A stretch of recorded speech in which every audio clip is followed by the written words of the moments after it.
Okay, dear colleagues, дорогие коллеги, продолжаем нашу работу на этой конференции. Первый доклад Эдуар Жирар de l'Université Paris 1, Panthéon-Sorbonne, Парижский университет Сорбонн. И название его доклада «The Concept of Ecumenism in Solovyev's Works, Between Kantian Anthropological Thought and Hegelian Speculation». Спасибо вам, дорогие коллеги. Я, к сожалению, как вы сказали, читаю доклад на английском. Это будет лучше и для вас, и для меня. Вот, я читаю. Это будет, it will be on outside, the concept of ecumenism in Solovyev's works, and I will try to explain how, to me, the Solovyev's philosophy seemed to be grounded on two different regimes of enunciation, and I will precise this notion. So the notion of ecumenism usually refers simply to a collection of different Christian liturgies under one concept, without affecting the meaning or the specificity of each liturgy particularly. Under this definition, ecumenism expresses a formal concept, in the sense that it qualifies a different object in an indifferent manner. However, Solovyev seems to have used this word in an opposite meaning, at variance with this common exception. As the Belgian bishop Jean Rupp wrote, I cite Jean Rupp, the ecumenism of Solovyev is full. It is not simply a frame. He wants to change the world through the virtue of Christianism. This notion of fullness, corroborating this intent to change, grants to ecumenism the power of altering reality and, therefore, distinguishes it from its usual definition. But this notion seemed to be both central and unclear in Solovyev's work. Understood as an effective agent of change, Solovyev's ecumenism seems similar but not identical to Hegelian conception of religion as exposed in the Phenomenology of Spirit, according to which the religion, initially undeterminated, finds in itself the power to represent figure of absolute self-consciousness. Thus, religion does not present itself as a formal concept anymore, but on the contrary as a dialectic, self-fulfilling process of unification. However, this acception seemed to encompass a hyper-speculative connotation, contravening the anthropological ground of Solovyev's theories. From this perspective, Kantian theory could appear more convenient to describe it, considering the initial relation to God or any concept of pure reason based on the form of human power of understanding. But it is opposed by the above-mentioned ability to change, as human power of understanding is defined as a non-temporal concept. Thus, we may ask ourselves, how can Solovyev's acception of ecumenism be grounded on an anthropological relation to transcendence and remain philosophically determined by the perspective of unity? In the frame of our workshop, we may inverse the perspective and therefore ask ourselves again, how can the lecture of Solovyev's conception on religious philosophy help us to understand fundamental of German idealism? So, I do not wish to present here a philological work on Solovyev's reader of Kant and Hegel, but rather, how can a reader of Kant and Hegel read Solovyev? My first thesis is here, so I will present two theses which are, for me, the two regimes of enunciation of Solovyev. So my first thesis is here that the religious speech of Solovyev is characterized by a dual mode of enunciation. By mode of enunciation, I want to qualify the concept by which a philosophical discourse is ultimately founded. for example. And to present the thing in a very simple way, Plato's philosophy is based on ideas, and Aristotelian theory is based on being, etc. So saying that Solovyev's speech is based on a dual regime of enunciation, we therefore assert that there would be two poles through which Solovyev's thought would be rooted, and that, as a result, there would be a difficulty in identifying the keystone of this thought system. These two regimes seem to us to be, first, the anthropological regime, and secondly, the speculative regime, which Soloviev borrows respectively from Kant and Hegel.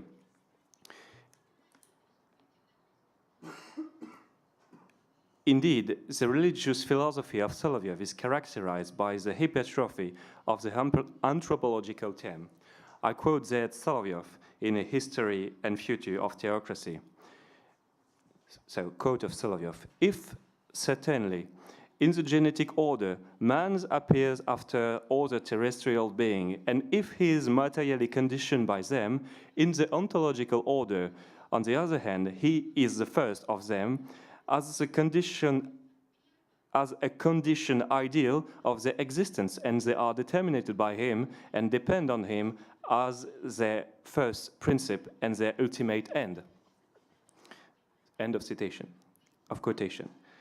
The primacy of man in the anthropological order, as says Soloviev, is enough to surprise the reader of a religious philosopher.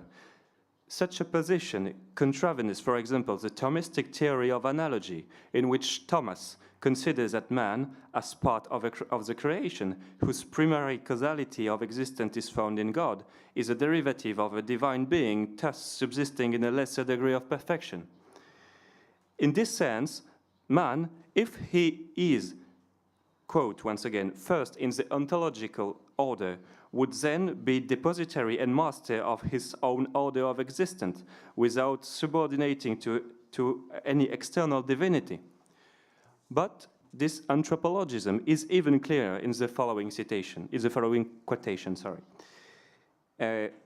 Quote of Soloviev once again: the divinity, in its inner nature, cannot be measured with terrestrial creature and cannot have any moral and practical relation with them of power, of control, of direction, etc. That, by the intermediary of man, who, as being divino-terrestrial, can be measured to divinity and material nature. Thus, man is necessary subject of the true seigneury of God. End of citation. Thus, man is indeed the object of a divine action, but it is especially and above all those by which the perception of divine things is made possible. From this point of view, one could account for the conception of Solovian God in Kantian terms. Indeed, we note in this passage the exclusive character of the proposition, once again I quote, only through the medium of man. Now, if God's only possible mediation of its own reality, his phenomenality in the understanding of man, then the absence of such a phenomenality would be equivalent to the ineffectiveness of God or the inconsistency of his existence. I quote the definition, and there I quote the definition of a phenomenon or appearance, depends on traduction, in the Critique of Pure Reason, in the Transcendental Aesthetic. I quote Kant. When an object affects us, its effect on our capacity for representation is sensation. An intuition that is related to its object throughout sensation is called empirical. Anything that an empirical intuition is an intuition of, whatever the detail, is called phenomenon, or appearance, once again, depending on translation. But for Kant, God is not a phenomenon. I quote again the Critique of Pure Reason at the end of the Analytic of Principle. Thus, the understanding limits sensibility, but doesn't extend its own domain in the process. When the understanding warms the sensibility, don't claim to deal with things in themselves, but only with appearance, it does indeed give itself the thought of an object in itself, because that thought is involved in its telling the sensibility what not to do. But here is the understanding things of it only through a transcendental object, which is the cause of an appearance, and therefore not itself appearance. It can't be thought in terms of quantity or reality or substance, etc. We don't know anything about whether this transcendental object is to be met with in us or outside us, or whether it would still remain in existence or vanish if all sensibility stopped.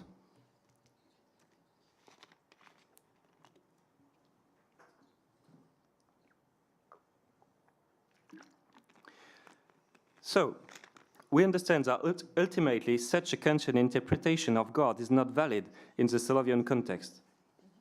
In addition, Solовьев disagrees with the Kantian conception of God, such as the concept of pure reason. I quote here his article on Kant. I quote Solовьев once again. Teleological proof derives the existence of God from world teleology, or the expedient structure of nature.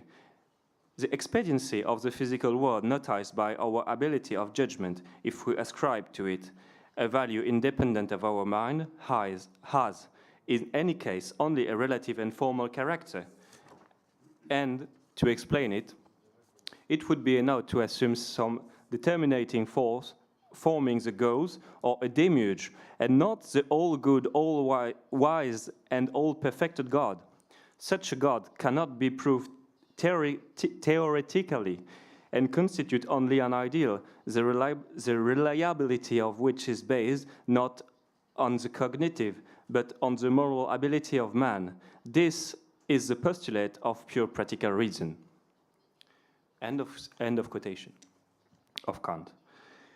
Indeed, if such an interpretation of the Solовьevan conception of God were valid, their mere thought of positive judgment on the mode God plus predicate would be pointless.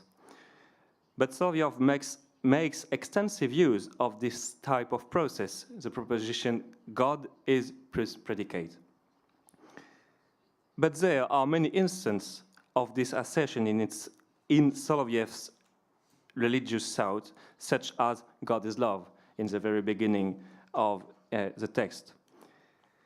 The problem is not that Solовьев does not subscribe to the Kantian conception of God. We well have the right not to be Kantian, but rather that the centrality of the anthropological question tends largely towards such a meaning. The question would be then, how can Solовьев make positive judgment about God if the unique mediation of God is the cognition of man, where such knowledge of him would be inconceivable? We thus see that from its conceptualization, the regime of enunciation, which I call anthropological, has already been worked on by a contradiction, that of the exclusivity of the anthropological term to the detriment of the other, parallel to the gnoseological problem laid by this thesis. Our second thesis is that one could find in Solовьев a regime of expression of a different nature to the simple anthropological regime I just explained. This second regime of initiation would be related to Hegelian regime of speculation. For example, we may read the same necessity of mediation of God realized in the world through the mediation of the Church in terms analogous to the concept of spirit, Geist, and of effectiveness, Wirklichkeit, proper to the phenomenology of spirit, in a text in which Hegel sought precisely a way out of the Kantian philosophy of understanding. These proximities seem to reach its climax in the chapter on religion at the end of the phenomenology of spirit, and more particularly in the subchapter on the revelated religion, die offenbare Religion. In this subchapter, Hegel exposed the speculative union between religion within itself, conceptualized by Hegel as a self-consciousness of spirit, to be the absolute essence, and the incarnation or individuation of that self-consciousness in an individuality, the Christ. I quote Hegel, that absolute spirit has taken on the shape of self-consciousness inherently, and therefore also conscientious to itself. This appears now at the belief of the world, the belief that the spirit exists in fact as a definite self-consciousness, id est, as an actual human being. That spirit is an object for immediate experience, that the believing mind sees, feels, and hears this divinity. Taken thus, it is not imagination, not a fancy. It is actual in the believer.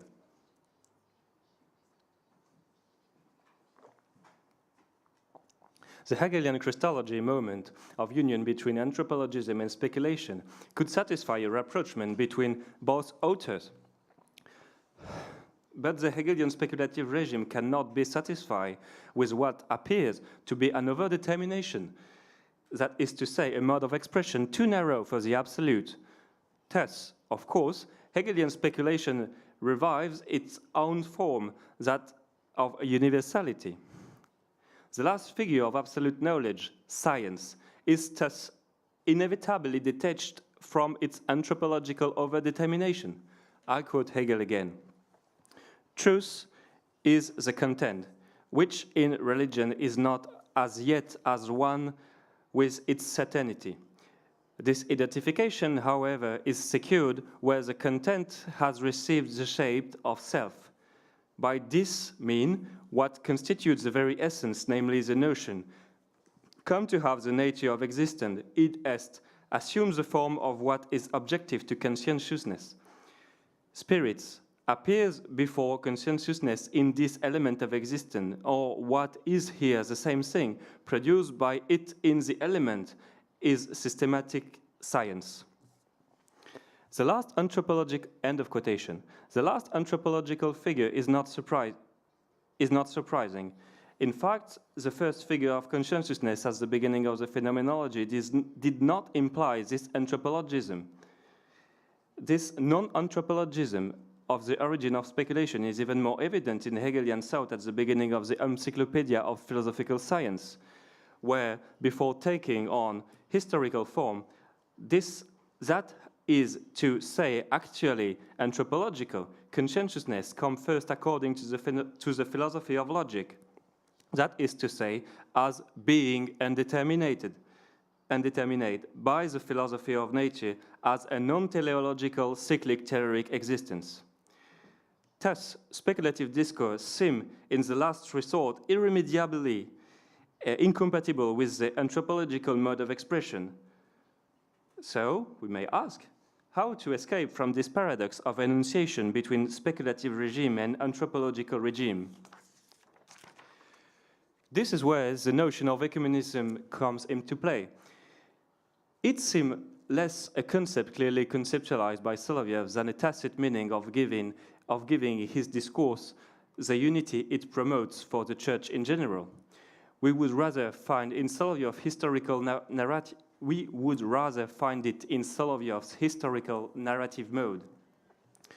Indeed, the religious philosophy of Solовьев proposed an astonishing historicity.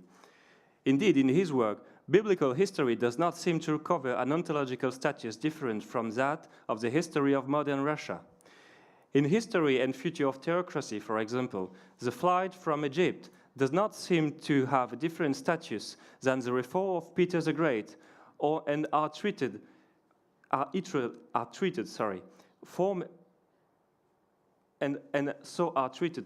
an identical heuristic point of view.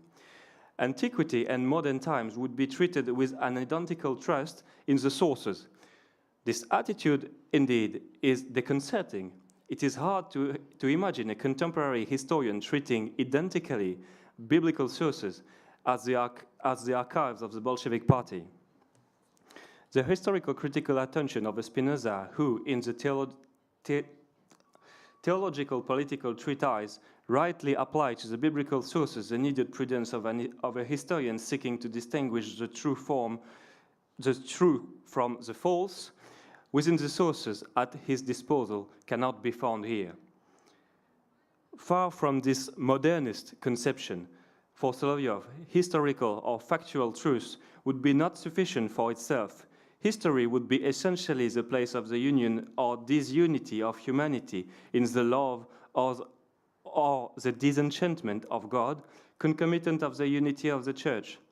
I quote again Solовьев. If we consider the eternal and absolute character of the Church, the unique grace that works in it, we can say without a doubt that it retains its strength in the same way in the Western Church. According to the magnificent formula of one of the most revered Russian bishop, Filate of Moscow, quote of Filate, the walls of our confession does not rise to the sky. And if we end of quotation. And if we consider neither the divine essence of the Church, but its human existence, its real life, then there is no need to go to the far west to see the disagreement and even the total contradiction between this reality and this ideal of voluntary unity based on fraternal love and harmony, which for the Slavophile was the fundamental condition of the true Church. End of quotation of Solовьев. The Church contains in itself and determines its own ideal, namely the presentation of its own unity. Hence, the Church as it actually exists and the Church as it should be, which characterize the end or the goal of the Church, that is the self-identity of the Church. This conceptual assertion is characteristic of Solовьev's speculative enunciation regime. Speaking of the symbolic presentation of turtle dove and the dove by Abraham in the Bible, Solовьев writes, quote of Solовьев once again, he did not share them, so the two birds, because the great spiritual phenomena which are represented by these birds would possess an essential unity. Both the doctrine of ancient philosophy and the doctrine of prophet of the Old Testament were from within bound and penetrated by one truth, philosophy, by the truth of the abstract and universal logos and the prophecy, by the truth of the living and personal logos of God, the Messiah. The history of the Church proposed by Solовьев thus seems fully monistic.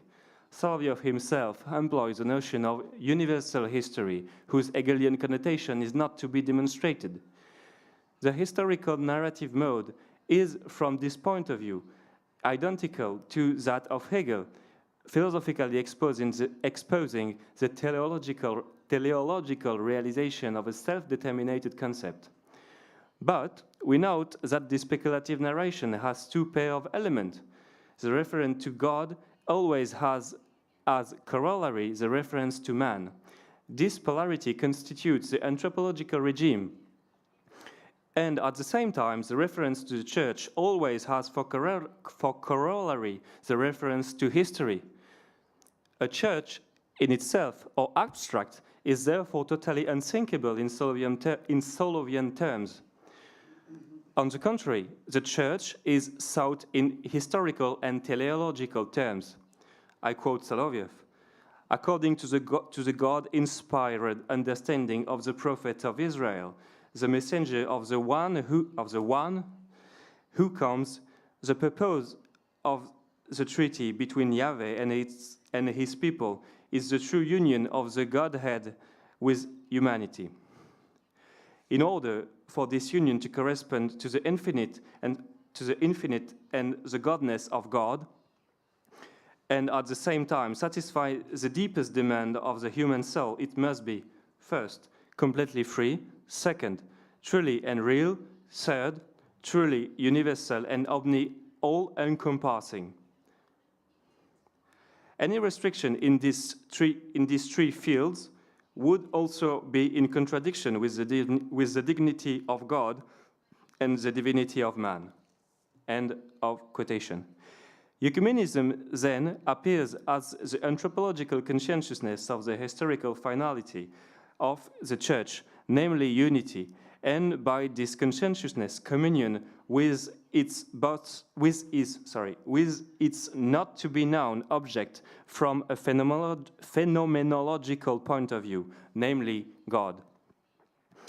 Thus, thinking about ecumenism in Solовьевan terms is necessarily part of a historical and universal logic. The idea of a development or unfolding of the unity of the Church from the persona of God, from the personal God of the Jews to the reconciliation of all Christians' liturgy in perfect unity implies the meeting of humanity with itself. Admittedly, this notion does not respond in logical terms to the principle of non-contradiction. But the ecumenism of Solовьев seems to be the cement allowing the commensurability of these two systems of speech. The theoretical statement of the anthropological regime and the speculative regime find a way out with this concept. For the reader of the German classical philosophy, Kant Hegel, Solовьev's conception of ecumenism appears as an original tool to preserve this syncretism of anthropology and speculation.